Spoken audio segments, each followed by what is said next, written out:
Hello everyone, chocolate লাভারদের জন্য আজকে খুবই টেস্টি অ্যান্ড ইয়াম্মি একটা হোমমেড ডেজার্ট আইটেম নিয়ে আজকে এসেছি। সেটা হচ্ছে কফি চকলেট মুস। তার জন্য কি কি লাগছে প্রথমে দেখা যাক। এরকম আমি একটা ডিপ ফ্রিজে রাখা একটা কাচের বোল নিয়ে সেখানে আমি 250 ml এর মতো যে হুইপড ক্রিম হয় সেটাকে নিয়ে খুব ভালোভাবে হ্যান্ড ব্লেন্ডারের সাহায্যে এটাকে বিট করে নেব। একটু ঠান্ডা কন্টেনার হলে ভালো হয়, তাতে ক্রিমটা খুব তাড়াতাড়ি বিট হয়ে যাবে।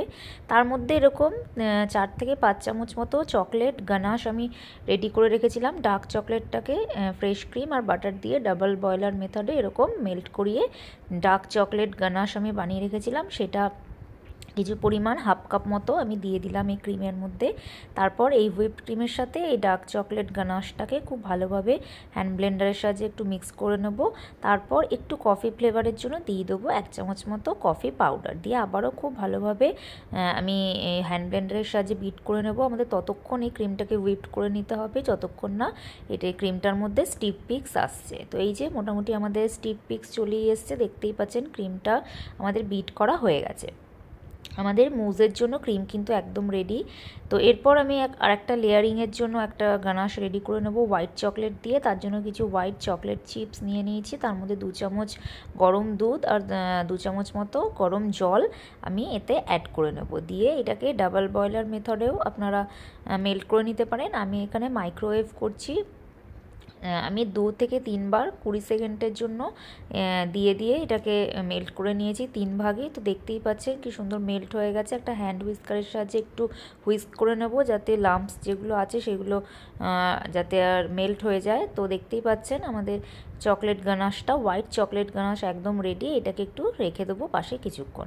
এদিকে একটা আমি 4 চৌকোনো মতো বোল নিয়ে নিয়েছি, কাচের বোল, আপনারা যে কোনো বোল নিতে পারেন। সেখানে কিছু কেকের চাংস ছিল আমার কাছে। তো আমি আগে একটা কেক বানিয়েছিলাম, চকলেট কেক, সেটার যে উপরের আনইভেন পার্টটা বাদ রেখেছিলাম সেইটাকেই গুঁড়ো করে নিয়েছি। আপনারা চাইলে নর্মাল কেনা কেকও এরকম ক্রাশ করে নিয়ে ইউজ করতে পারেন মানে বেসটা বানানোর জন্য। তো এই গুঁড়ো আমি কেকের গুঁড়োটা খুব ভালোভাবে প্রেস করে চামচের সাহায্যে প্রেস করে বেস লেয়ারটা বানিয়ে নেওয়ার পর ওই যে হুইপড ক্রিমটা বানিয়ে রেখেছিলাম চকলেট দিয়ে, সেইটাকে হাফ পরিমাণ হুইপড ক্রিম আমি উপরে লেয়ারিংয়ে দিয়ে দিলাম। তারপর এখানে আমি কিছু কফি অ্যান্ড চকলেট ফ্লেভারের হাইড অ্যান্ড সিক বিস্কিট নিয়েছি। সেটাকে দুধের মধ্যে একটু ডিপ করে করে এরকমভাবে আরেকটা লেয়ার সাজিয়ে নেব বিস্কিটের। আপনারা চাইলে যে কোনো বিস্কিট দিতে পারেন। বিস্কিটের লেয়ারটা এরকমভাবে দেওয়ার পর আবারও হাফ পরিমাণ যে বাকি চকলেট গানাশ দেওয়া হুইপড ক্রিমটা ছিল সেটা দিয়ে দেবো। আর উপর থেকে হোয়াইট চকলেট গানাশ যে রেডি করেছিলাম সেটা দিয়ে একটু চামচের সাহায্যে একটু ড্রিজল করে নেবো উপরটা। এর একটা সুন্দর প্যাটার্ন হয়ে যাবে তাহলে। আর উপর থেকে একটু গার্নিশিংয়ের জন্য আমি ডার্ক চকলেট চিপস দিয়েছি। আপনারা যে কোনো কিছু দিয়ে গার্নিশিং করতে পারেন। গার্নিশিং করা বা ডেকোরেট করাটা আপনাদের উপরই নির্ভর করছে। তো আমাদের কিন্তু মুজ একদম রেডি। তো এইটাকে 5 থেকে 6 ঘন্টার জন্য একটু ফ্রিজে সেট হতে দেবো, তাহলে খুব সুন্দর জমে যাবে আর কি ক্রিমটা। তো এই যে 5-6 ঘন্টা রাখার পর আমি এটা বের করে নিয়েছি, অনেকটাই সেট হয়ে গেছে আমাদের। এটা যদি ওভারনাইট রাখা যায় আরও খুব সুন্দর সেট হয়ে যাবে ক্রিমটা।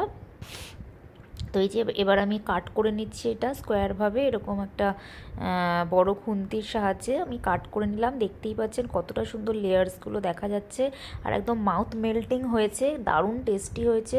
একবার বাড়িতে এটা অবশ্যই ট্রাই করে দেখবেন। Thanks for